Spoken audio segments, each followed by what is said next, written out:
So we want to make sure we leave plenty of opportunity for discussion and conversation. Thank you all for being here. Let me tell you a little bit about what I want to do today. What I want to do is just kind of introduce the conversation. I don't want to plunge right into a lot of details about the history of the book or the content of the book or any of that stuff.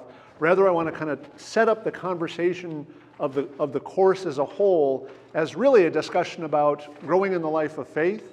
Because fundamentally, that's what the prayer book is intended to do.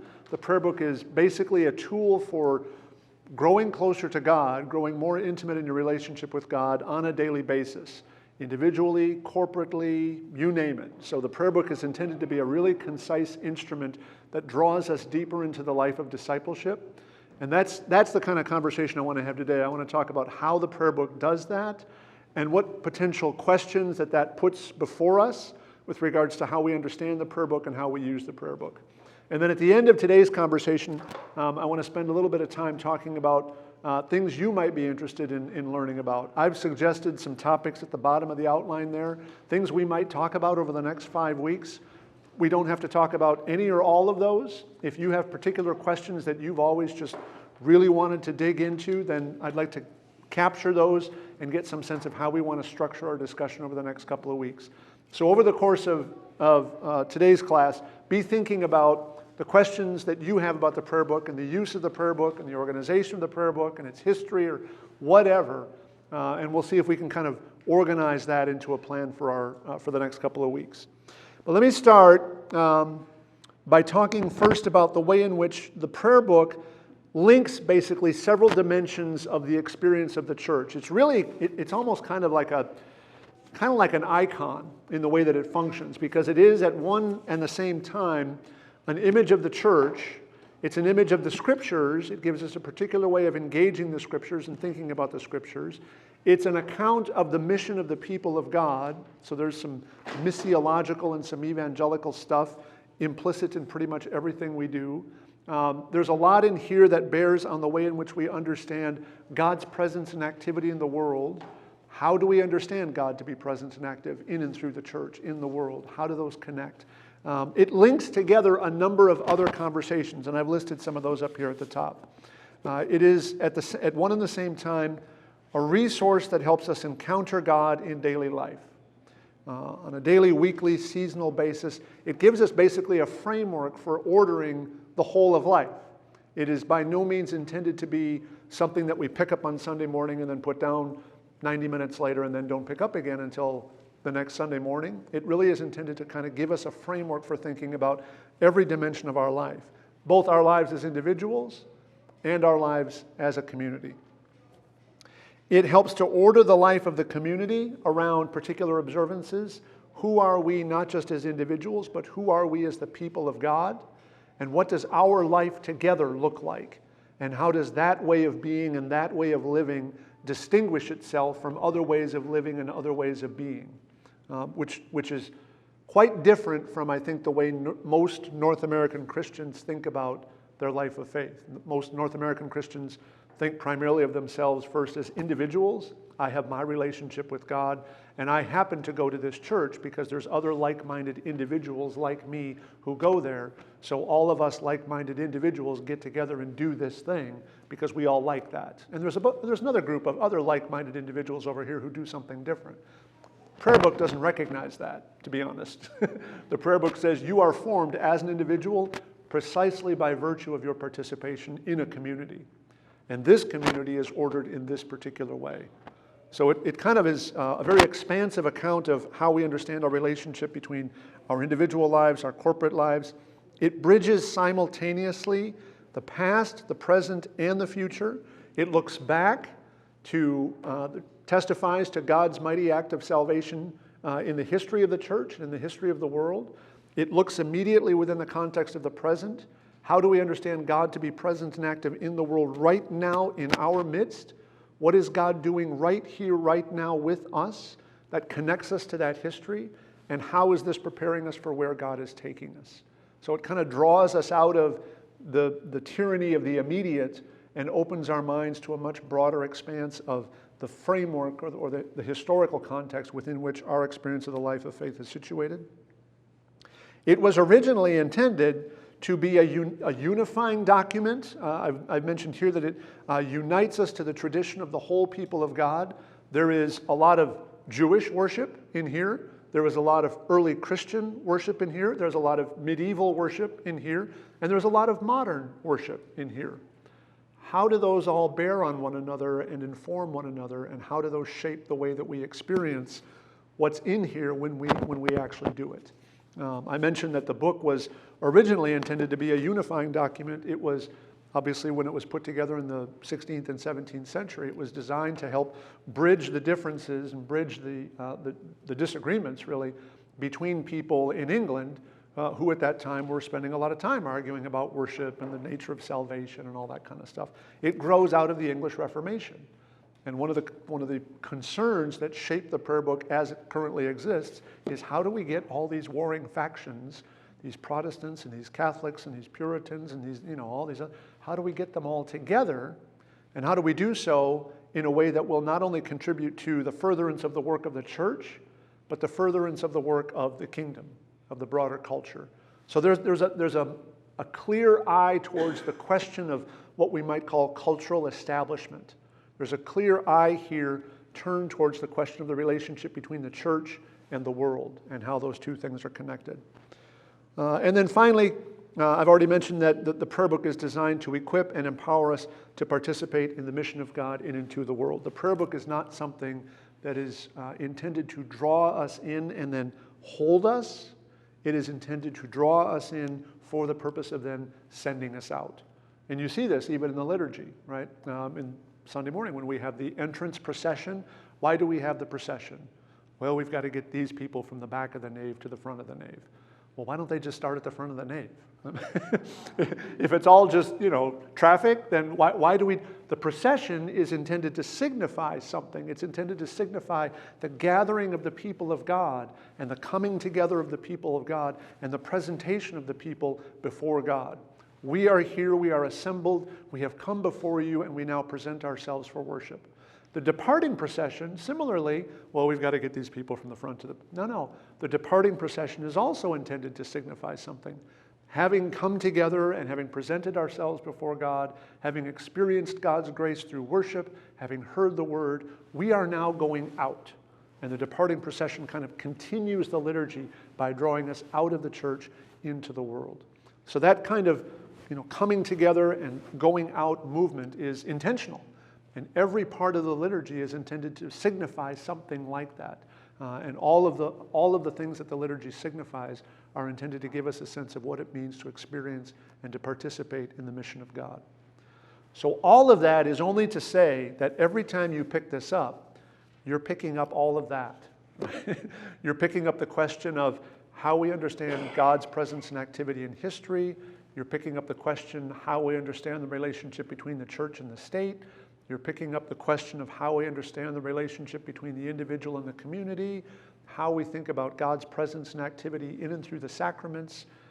All of that stuff is embodied in this document right here, which is why it's such a potentially rich document, right? I mean, you've got the goal here when this was first assembled was to provide every Christian with everything they needed for the life of faith in 2 books, this and the Bible. That's it. That's all you need. To cultivate a daily life of prayer characterized by intimacy with God, you need 2 things, this and the Bible. To address questions related to the mission of the church in the world, you need 2 things, this and the Bible, right? No matter where you want to start in conversations about the nature of the faith or the role of faith in public life or the role of the, whatever, our experience of suffering and brokenness, you need 2 things, this and the Bible. So, there's a lot going on, right? And figuring out all that's going on and kind of teasing all of that apart and looking at all the ways in which those different questions inform one another is what I want to kind of spend our time on over the course of the next several weeks. Let me pause there and just kind of see how we're doing. I kind of threw a lot at you just there, and that was kind of a rapid-fire delivery too, but I want to just stop and see where folks are at. Questions, thoughts, initial responses? Did I say anything that was surprising or concerning or disappointing or challenging or reaffirming, or what did you just hear? I'm just surprised Yeah, yeah, yeah. Yeah, there's really, I mean, it's kind of like, a house with many rooms. And you can drive by the house every day and think you've got a pretty good idea of what the house looks like. And then you actually get invited inside and you start poking around and you realize, oh my goodness, I had no idea the dining room was so big or whatever. Yeah. Please. How does it remain relevant over time? The question of how it remains relevant is one of the questions that is very close to the heart of what it means to have a prayer book in the first place. Because as we will see, if we end up spending any time kind of digging into the history of the prayer book, it's changed significantly over time, right? I mean, from the mid-16th century to the mid-17th century when it was being formulated, there were several different editions. And then between the mid-17th century, when the Church of England finally ratified the last version that they've ratified, which is still the official one, to our day, what happened when the prayer book came across the Atlantic and the American church decided we now needed a different prayer book? And what have the changes been over the last 200 years that have changed the way that we now worship? Is this identical to the book that we had in the 17th century? Verily I say unto thee, it is not. So what are the conditions and questions and parameters and authorities that we use to adjudicate that question? When is prayer book revision appropriate, and what revision is necessary? It's a question that we're talking about in the church right now. Right now, right? We've been talking about prayer book revision. We've been kind of kicking the can around for probably the last 10 years or so. And every time the next general convention meets, somebody anticipates, oh, there's going to be a call for prayer book revision. There's going to be a call for prayer book revision. We haven't heard one yet, but there's probably going to be a call for prayer book revision sometime very soon. So you'll see people writing articles about this and sending things back and forth and online blogs and all of that. Why revise the prayer book? I mean, we had the 1928 for a little over 50 years. We're now looking at just about 50 years out from the ratification of the 79. Is it time for an update? Well, maybe, but do we update just because it's been 50 years, or is there some other reason for that? And who guides the discussion, I guess? Are there similar books in other faiths, or is this a unique work? Well, let's see. Everybody's got something. The Lutherans have a prayer book, and the Presbyterians have a worship book, and the Roman Catholics certainly have some. So everybody has something. This one is fairly unique relative to what it has, and the way it's arranged, and the way it articulates all the questions that we talked about before. Sacramental theology, and the orders of the church, the ministries of the church, and how they relate to one another. Most other traditions, I'm going to generalize here, most other traditions will not say that all you need for a vibrant life of faith is this in the Bible. They will say you need this and the Bible and something else. You need a big, thick catechism, or you need this articulation of the confession of faith, or you need some other resource to kind of triangulate with these other two. No, we don't have that. We've never had that. We put everything right there, for good or for ill. Please. How did we get from using this every service and what's printed? I know it's convenience, and it gets people involved, perhaps, more than shuffling through this if you're unfamiliar with it. Mm-hmm. But how prevalent is it throughout the Episcopal Church? It's actually just about every place I've served has asked that question. I don't have any statistics to back this up. Anecdotally, I will say that it is probably more often than not the norm for most parishes these days to use a booklet of some kind rather than to use the prayer book. If you're using, let me put it this way, if you're using the prayer book in your worship, you are doing so as a way of making a point, because the use of something like a printed pamphlet is now so prevalent that you have to actually consciously say, we're doing this. Because the arguments have been made so often as to why this is so difficult and why it's so cumbersome and why it's so unintelligible. That argument has been offered so many times that so many congregations have just kind of gone along with it and bought into it and said, yeah, well, we're just going to do them. And I mean, there's arguments on both sides, right? I mean, I don't want you to hear me saying that our use of printed bulletins is, heresy or anything like that. That's not what I'm suggesting. All I'm suggesting is that at this point in our life together, any community of faith that decides to do one or the other has to do so self-consciously, because there is no longer a kind of default setting for liturgical material. Did you have a question too? Yeah. When there are rumblings about revising this, Yeah. what do they center on, basically? What are they, I'm sorry? What do they center on? I mean, what would they like to see changed? It depends who you ask. There are a few things, just to give you some examples.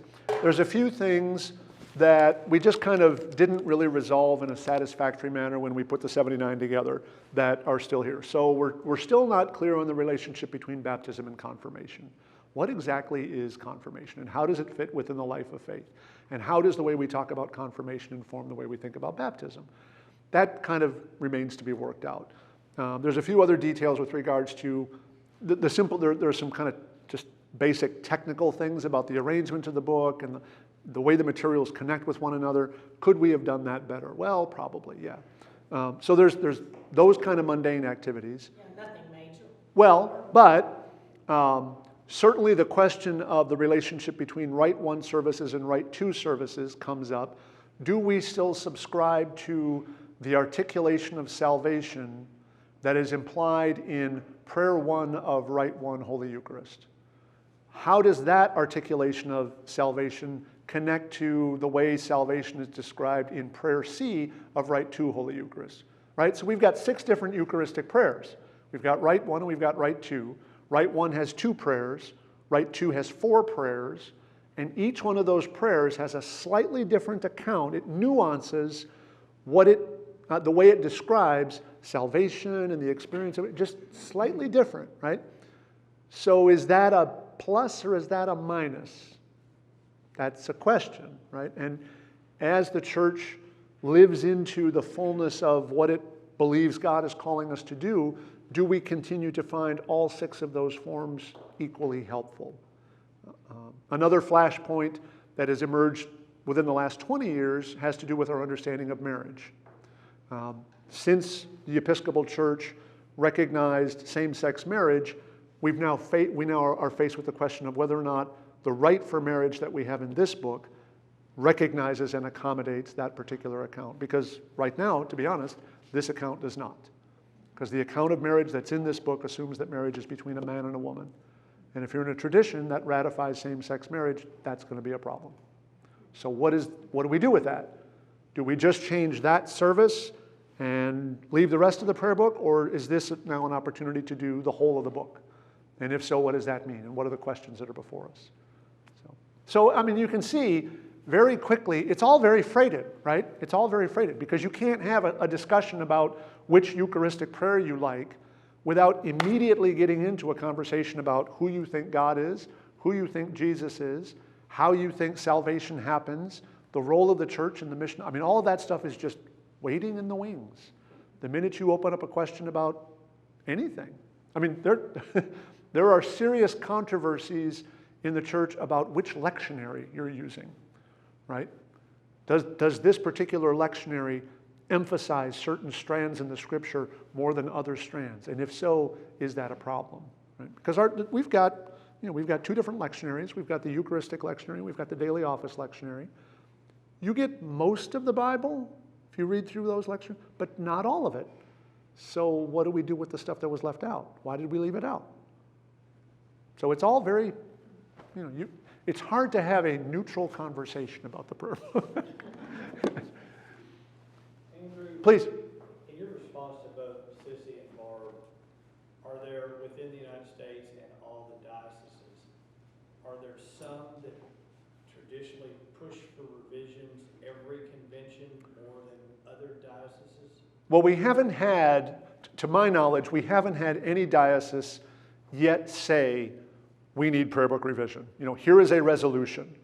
To make a call for prayer book revision I mean, there's a formal process for that. You can't just show up at convention, put your hand up and say, I want a new prayer book. Thank you for sharing, sit down. Right? Are there some dioceses that are more committed to the use of the prayer book as we currently have it and make a point of saying that at convention? Yes, there clearly are. Are there other dioceses that are happy to use alternative liturgies? Yes, there are. I mean, that's the other question that emerges here. This is not our only resource. This is not our only liturgical resource. We've got the Book of Occasional Services. We've got some supplemental stuff, right? We've got 4 hymnals, right? Not just the hymnal 1982. There's 3 other supplemental hymnals. All of that material is available to every parish in every diocese any given week. You could show up and have all the hymns be from Lift Every Voice and Sing. Or you could show up and have all the hymns be from, what's the other one? Wonder, Love, and Praise. Or you could show up and have a Eucharistic prayer from Enriching Our Worship. And all of that would be fine, because the church has said, we recognize all of these. That's what England did. What England did is they said, we're holding on to the 1662. That's the prayer book. And ever since 1662, they have ratified supplemental material that parishes and dioceses are allowed to use as much as they want. So now, if you go into an English church and say, well, where's your prayer book? They'll say, it's this and that shelf. And they've got, this much stuff, supplemental material, but the prayer book is still the prayer book. And that's one of the questions that we're having amongst ourselves right now. Amongst the calls for prayer book revision is a conversation going on about whether or not we might memorialize, quote, that's a technical term, memorialize the 79 prayer book the same way England memorialized the 1662, such that those who want to continue using this can do so, and those who might want to use the other stuff can do so. Is that valuable? Is that a good thing? In a tradition in which liturgy has historically been the thing that bound us together, are we losing something if we start multiplying our liturgies? Right? In other words, if the whole goal of the prayer book, think back to what I said a few minutes ago, if the whole goal of the prayer book was to bring the church together, if the whole goal of the prayer book was to provide a context for people with different expressions of the faith to come together and worship, and now you start multiplying books, is that Anglican? It's a good question. Okay, let me push on here. We'll get to some additional questions a little bit later as well. The question has to do with this. What is the relationship between praying and believing? You will often hear Episcopalians say that praying shapes believing. There's even a title, that's the title of a book, famous book by a liturgical scholar named Lionel Mitchell. And the notion that praying shapes believing has shaped Episcopalian spirituality for, these many years now. Well, that's great, that's fine, but what exactly does that mean? There have been a couple of different attempts to try and answer that question. The 3 quotations that I've given you in the middle of the outline there are intended to give you just some historical touch points that are designed to give you a sense for where this understanding of the relationship between praying and believing comes from. If you've got somebody who is kind of really into the praying shapes believing idea, then you will often hear them say something like, lex orandi, lex credendi, right? The law of worship shapes the law of faith. As the church worships, so does the church believe. Well, where did that come from? Well, it came actually from a short passage by Prosper of Aquitaine, way back in the 5th century. One of the decrees that we think Prosper wrote, there's a line in there that says, let the rule of prayer lay down the rule of faith. Now, we could talk about what Prosper was actually doing within the context of that document for a few minutes, and it would be interesting, but Prosper was not using that phrase in the way that we use that phrase today. But that phrase kind of worked its way into the broader tradition as a way of trying to make sense of the relationship between worship and other dimensions of the church's life. How is what we believe manifest in what we worship, and how does our experience of worship then inform what we say we believe? That's been kind of a contested issue over the centuries. The other quotations that I've got here, one is from the 17th century by a guy who was not a clergyman, but he was an Anglican. John Selden was an English jurist. And then more recently, I've got something here from Marion Hatchett, who was a liturgical scholar who was active during the 20th century. And what all 3 of these quotations do is they highlight the importance of the question between how we think about the prayer book, how we think about worship, and how we think about the other dimensions of the life of faith, right? And that's the thing that I started off talking about too. How does the way that you organize your worship affect the way you engage Scripture? And how does it affect the way you think about doctrine? And how does it affect the way you think about the ministries of the church and the structure of the church? How does it inform the way you think about bishops and priests and deacons and the laity and all of that kind of stuff? How does it inform the way you think about salvation? What is salvation? How do we experience salvation in the sacraments? All that stuff in the middle is intended to do is just to give you a kind of examples of ways that people have articulated that question, that problem, and kind of put it before us. Hatchett's is the most extensive of the three, so Hatchett's got some stuff worth thinking about. So I put those before you when I say think about those, read through that sometime and just kind of, oh, well I hadn't quite thought about that. What does that mean exactly? Spend some time thinking about that, and we can see where that takes us over the course of the next several weeks. So, with being mindful of our time here, with all of that in mind, here are some things at the very bottom that I think we might profitably spend our time talking about. And this is where I'm going to turn to you and I'm going to say, what is most interesting, what is least interesting, what other things are not on here that you might want to talk about, where might we want to go next? We could profitably spend a good chunk of time looking at the actual structure of the prayer book. What's in here? How is it organized? Why is it organized that way? How do I get back and forth from this section to that section? How do the different sections bear on one another? I'm happy to do that.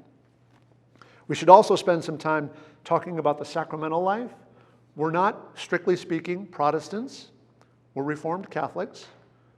That suggests that the sacraments and the experience of the sacraments is important to us as a way of our encounter with God in daily and weekly and seasonal life. What does that mean? What is baptism about? What is the Eucharist about? And how do those inform our daily experience of the life of faith? We could spend some time talking about the daily office. How do you do morning prayer? How do you do noonday prayer? How do you do evening prayer? How do you do compline?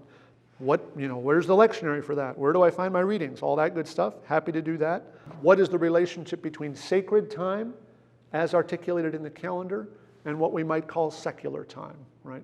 We've got any number of calendars that we have to be responsive to in the world. We've got the work calendar and the school calendar and the political cycle and the news cycle and blah, blah, blah. We organize time in any number of ways. Here's one way of organizing it.